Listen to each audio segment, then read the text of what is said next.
اور اللہ ہی تو ہے جس نے باغ پیدا کیے چھتریوں پر چڑھائے ہوئے بھی اور جو چھتریوں پر نہیں چڑھائے ہوئے وہ بھی، اور کھجور اور کھیتی جن کے طرح طرح کے پھل ہوتے ہیں، اور زیتون اور انار جو بعض باتوں میں ایک دوسرے سے ملتے جلتے ہیں اور بعض باتوں میں نہیں بھی ملتے۔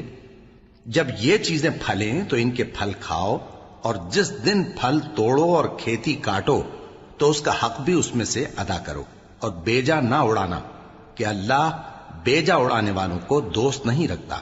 کہو کہ جو احکام مجھ پر نازل ہوئے ہیں میں ان میں کوئی چیز جسے کھانے والا کھائے حرام نہیں پاتا، بجز اس کے کہ وہ مرا ہوا جانور ہو یا بہتا لہو یا سور کا گوشت، کہ یہ سب ناپاک ہیں، یا کوئی گناہ کی چیز ہو کہ اس پر اللہ کے سوا کسی اور کا نام لیا گیا ہو۔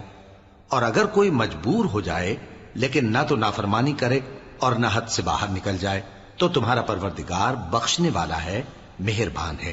اور یہودیوں پر ہم نے سب ناخن والے جانور حرام کر دیے تھے، اور گایوں اور بھیڑ بکریوں سے ان کی چربی ان پر حرام کر دی تھی، سوائے اس کے جو ان کی پیٹھ پر لگی ہو یا آنتوں میں لگی ہو یا ہڈی سے ملی ہو۔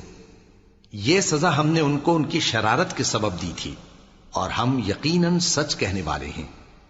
اب اگر یہ لوگ تمہاری تکذیب کریں تو اے پیغمبر کہہ دو تمہارا پروردگار بڑی رحمت والا ہے، اور اس کا عذاب بھی گناہگار لوگوں سے نہیں ٹلے۔ اور مویشیوں میں بوجھ اٹھانے والے یعنی بڑے بڑے بھی پیدا کیے، اور زمین سے لگے ہوئے یعنی چھوٹے چھوٹے بھی۔ پس اللہ کا دیا ہوا رزق کھاؤ اور شیطان کے قدموں پر نہ چلو، وہ تمہارا کھلا دشمن ہے۔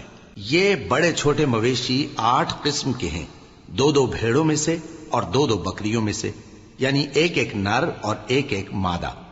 اے پیغمبر ان سے پوچھو کہ اللہ نے دونوں کے نروں کو حرام کیا ہے یا دونوں کی ماداؤں کو، یا جو بچہ ماداؤں کے پیٹ میں ہے اسے؟ اگر سچے ہو تو مجھے سند سے بتاؤ۔